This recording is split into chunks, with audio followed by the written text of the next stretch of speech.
Assalamualaikum warahmatullahi wabarakatuh. Perkenalkan, nama saya Triana Nuraini. Saya dari Prodi Hukum semester 2 Universitas Nurul Jadid. Dalam video ini saya akan sedikit membahas tentang pengantar ekonomi mikro.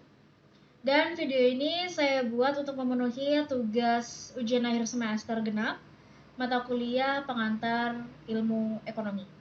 Selain itu juga video ini dibuat untuk sedikit memberikan informasi kepada teman-teman mengenai pengantar ekonomi mikro. Oke, tanpa berlama-lama lagi, without further ado, check it out. Nah, jadi ekonomi mikro itu adalah sebuah kajian ilmu ekonomi yang khusus untuk mempelajari tentang perilaku konsumen dan sebuah perusahaan dan menentukan harga-harga pasar dan kuantitas dari input, barang, serta jasa yang akan diperjualbelikan. Nah, ekonomi mikro ini juga disebut dengan istilah mikroekonomi secara langsung dapat berpengaruh pada pengambilan keputusan soal penawaran dan permintaan barang dan jasa. Ada juga beberapa pengertian ekonomi mikro menurut para ahli. Yang pertama ada dari Mary Emerson and William M. Schnell.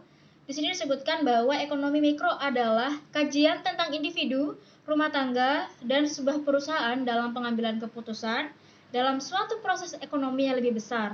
Dan yang kedua ada pendapat dari David Amos. Ekonomi mikro adalah suatu langkah analisis, sebuah keputusan yang dibuat oleh individu atau kelompok, mulai dari faktor-faktor sampai bentuk pertimbangan atas biaya dan manfaatnya. Yang ketiga, ada Adam Smith.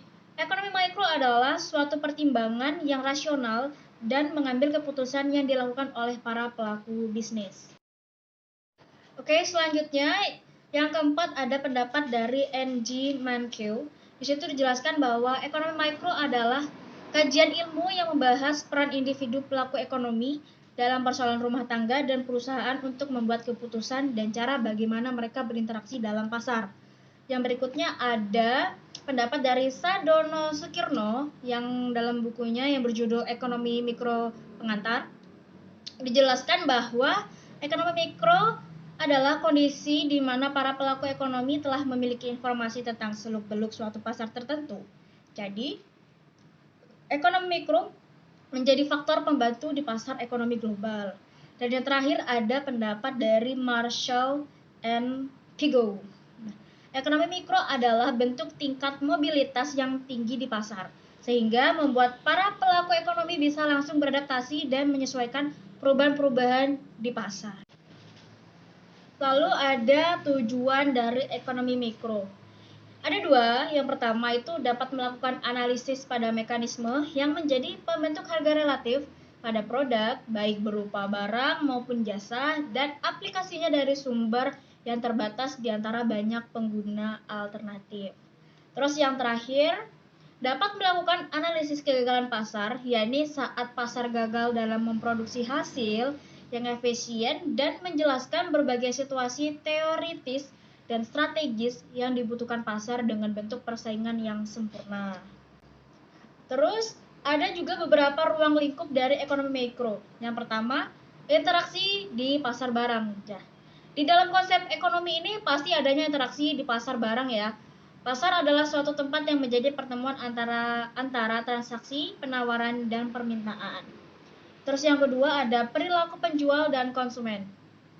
Penjual dan konsumen memiliki sifat yang rasional, di mana penjual menginginkan keuntungan maksimal, sedangkan konsumen atau pembeli membutuhkan kepuasan optimal, baik dari sisi kualitas maupun harga produk, barang, dan jasa. Yang ketiga, ada interaksi pasar faktor produksi. Jadi ruang lingkup ekonomi mikro juga melibatkan interaksi pasar dengan faktor produksi, di mana penjual memiliki produk untuk memenuhi kebutuhan faktor produksi yang dilakukannya dengan cara menjadi pembeli juga. Sedangkan pembeli atau konsumen kemudian membutuhkan uang untuk bisa terus memenuhi kebutuhan dan kepuasannya. Yang keempat ada teori nilai guna. Nilai guna ini pada teori ekonomi mikro adalah cara untuk mempelajari gimana sih suatu barang tuh bisa menghasilkan manfaat atau kepuasan bagi pembeli atau konsumen yang menggunakan barang atau jasa itu. Berikutnya ada teori struktur pasar. Teori struktur pasar adalah penjelasan bentuk penggolongan pasar yang berdasarkan pada suatu jumlah perusahaan yang ada, karakteristik, dan jenis-jenis produk. Berikutnya ada elastisitas harga.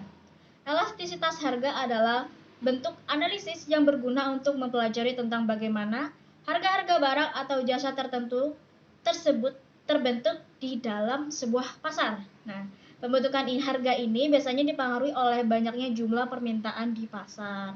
Dan yang terakhir adalah industri. Dalam teori ekonomi mikro juga membahas tentang bagaimana arus perputaran produk, baik barang dan jasa agar bisa terbentuk di pasar. Selanjutnya kita akan membahas tentang teori ekonomi mikro. Apa aja sih teorinya? Nah, yang pertama adalah teori harga. Dalam teori harga biasanya dilakukan dalam proses pembentukan harga.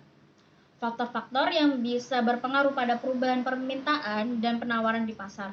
Selain itu juga mengkaji tentang adanya hubungan antara harga permintaan dan penawaran, serta bentuk pasar dan konsep elastisitas dan permintaan dan penawaran tersebut. Yang kedua adalah teori produksi. Teori produksi digunakan sebagai dasar untuk menganalisis tingkat dan biaya yang dibutuhkan untuk suatu proses produksi tertentu. Yang ketiga ada teori distribusi. Teori distribusi bertujuan untuk menganalisis upah dari tenaga kerja, keuntungan, dan besarnya bunga yang harus dibayar pada pemilik modal. Teori ini menjadi aktivitas penyaluran produk dari produsen kepada konsumen akhir lewat saluran-saluran distribusi. Yang keempat adalah teori konsumsi. Teori ini mengacu pada perilaku beragam konsumen dalam konteks untuk memenuhi suatu kebutuhan.